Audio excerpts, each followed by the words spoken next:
Good morning, everybody. Welcome back to your History and Civics class. We are going to start a new lesson today, that is lesson number 3, the Indian Judiciary, which is the third main organ of the Indian Parliament, which means the law protecting body. Let us see the objectives that we will cover up in our today's class. Introduction to Judiciary, independence of Judiciary, how is independence of judiciary ensured, and what is the structure of judiciary? Let us expand our knowledge by learning the new terms from the lesson. Number 1, judiciary, the judicial authorities of a country, judges collectively. Number 2, jurisdiction, the official power to take legal decisions and pass the judgments. Number 3, executive, the organ of the government that puts plans, actions, or laws into effect. Number 4, interpret, to explain the meaning of. Next, fundamental rights, basic rights given to every citizen to lead a comfortable life. Next term, Supreme Court, the apex court of the country. Apex means the highest court. The High Court, the highest court in the state is known as the High Court. Subordinate court, the courts which operate at district level and below it. Children, we already know that our government consists of 3 main organs. Number 1, legislative, the law making body of the country. Number 2, executive, the law implementing body. And now in this video we will study about the third main organ of the government, and that is judiciary, which means law protecting body. In India, we have a rule of law, which means that law is above all. Law is superior, not the lawmaker. The judiciary is the system of courts that interprets, defends, and applies the law in the name of the state. The judiciary can also be thought of as the mechanism for the resolution of disputes. It upholds peace, order, and a good government.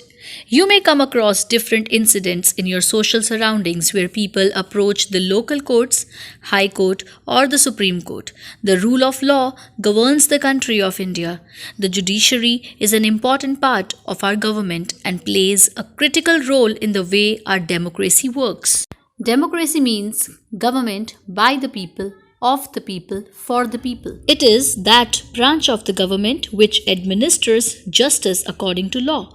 The courts apply the law and settle disputes and punish the lawbreakers according to the law.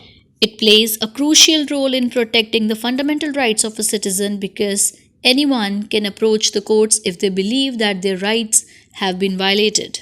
In federal system, the judiciary has to perform an additionally important role as the guardian of the constitution and the arbiter of disputes between the center and the state government. Arbiter means someone who settles a dispute or has ultimate authority in a manner. According to the Constitution of India, judiciary provides justice by settling conflicts between the citizens of the country, the government and the citizens, 2 or more state of the governments, and between the center and the state's government.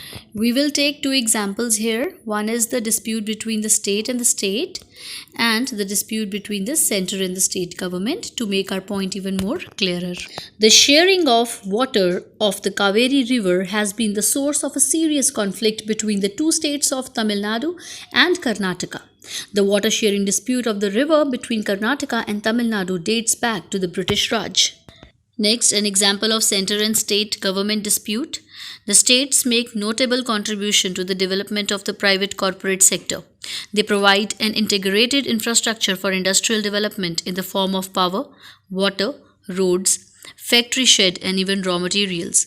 Moreover, the state government have to provide huge amount of financial incentives and concessions to attract the industries. Yet, they were excluded from sharing the revenue of such taxes. So, these kind of issues can be a reason between the center and the state conflict. The judiciary safeguards the constitution. Judiciary is an independent, highly honorable and impartial organ of the government which applies and explains the laws formulated by legislature and enforced by the executive. It is the guardian of the Constitution because it protects and promotes the Constitution through different remedies as well as punishments. It has the power to review laws, which is also known as the judicial review, passed by the union or state legislatures. It can declare a law null and void if it is against the spirit of the Constitution. Null and void means cancelled or invalid. So, this is how the judiciary acts as a guardian of the Constitution. The judiciary is the guardian of the fundamental rights of the citizens. The fundamental rights are the basic rights given to every citizen to lead a comfortable life. It acts as a guardian of fundamental rights as it ensures that people are able to practice their rights in the required manner. Citizens can approach the courts of law if in case any right is violated. Judiciary protects the people and also ensures the safety of their rights. Page number 151, let us do the reading. The legislature, the executive, and the judiciary are the three principal organs of the government. They play a crucial role in the functioning of the Indian democracy and constitution.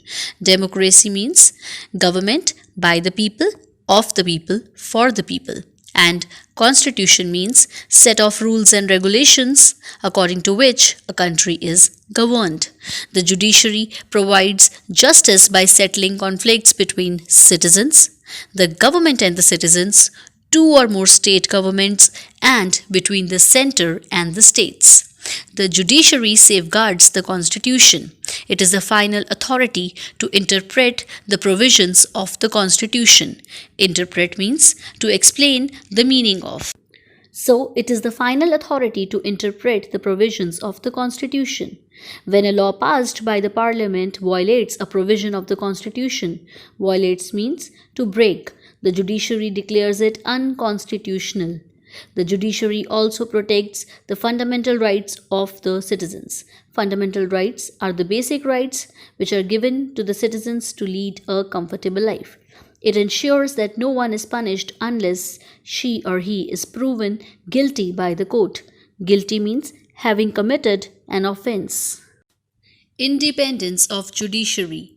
Judicial independence is important to you because it guarantees that judges are free to decide honestly and impartially in accordance with the law and evidence without concern or fear of interference, control, or improper influence from anyone. The courts of India are not controlled by the government and do not represent any political authority. Such independence allows the judiciary to ensure that there is no misuse of power by any section of the government. To ensure the independence of the judiciary, our Constitution has provided with security of service. Security of service is always the most important factor in deciding the behavior of any government servant. It is more so in the case of judges who have at times to give some bitter decisions in the interest of justice. If a judge is afraid of his services being terminated on the whim of an administrator or an agency, he will always like to please that person or agency for fair or foul means, with the result that he will become partial in discharging his duties. To safeguard the judges of the Supreme Court and those of High Court from any such embarrassment, it has been provided in the Constitution that the judges to these courts shall be appointed by the President but cannot be removed from office by him. Only in the event of a gross misbehavior acting against the provision of the Constitution, corruption, or misuse of office can a judge be removed from services by means of impeachment by the Parliament. The procedure for the impeachment is almost the same as is followed in case of the President of India. Impeachment is a charge of misconduct made against the holder of a public office. Security of pay and allowances. In order to make a judge desist from accepting bribes or falling a prey to such other financial implications, it is necessary that he should be paid very adequately and be ensured that no decision of the executive shall reduce it. No discussion in the legislature on the conduct of the judges. The Constitution provides that there should be no discussion on the conduct of the judges in the Parliament, except on a motion for an address to the President for the impeachment of a judge. The judges are free to announce their decisions or judgments in the court chambers without any danger to their person, property, or fame. Their decisions cannot be criticized in public or press. Page number 151. Now let us do the reading of Independence of Judiciary. The framers of the Constitution have kept the judiciary independent. Framers means a person who shapes or creates a concept, plan, or system. It is free from the interference of the executive and the legislature. An independent judiciary can only check the misuse of powers by the other two organs of the government and can provide impartial justice. Impartial justice means not partial. How is independence of the judiciary ensured? The independence of the judiciary is guaranteed through several provisions. These include the following. Our Constitution separates the powers of the three organs of the government. Therefore, the executive and the legislature cannot interfere in the work of the judiciary.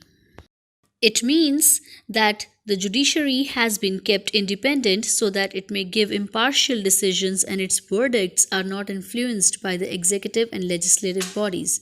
It is this independence of the judiciary that allows the courts to play a central role in protecting the fundamental rights of all the citizens. The appointment of new judges is made by a body consisting of judges only.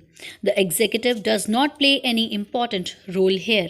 The removal of a judge requires two-thirds majority in the parliament.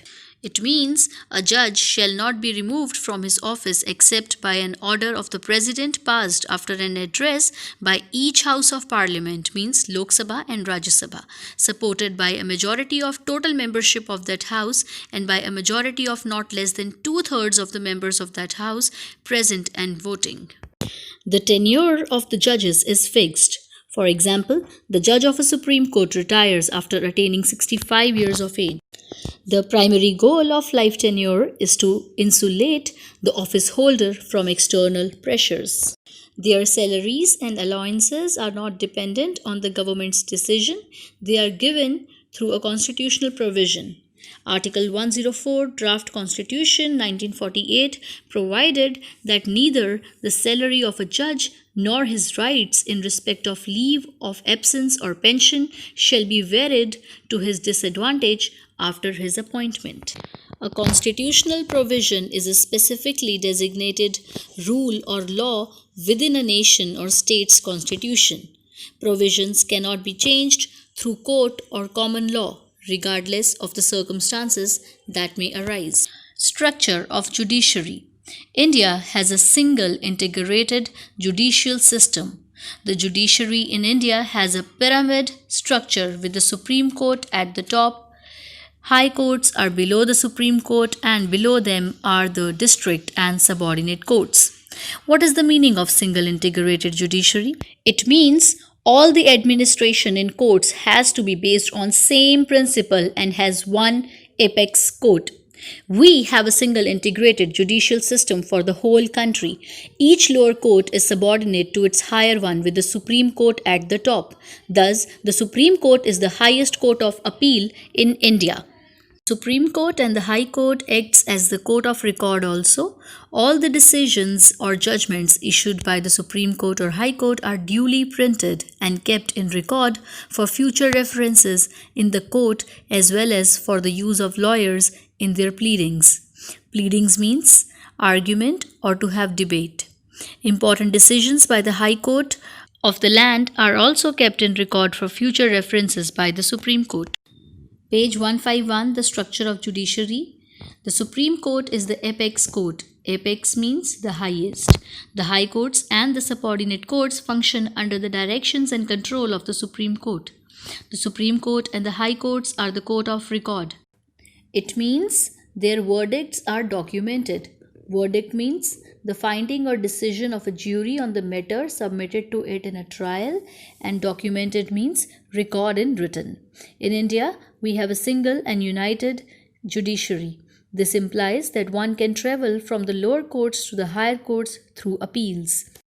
Means apply to a higher court for a reversal of the decision of a lower court.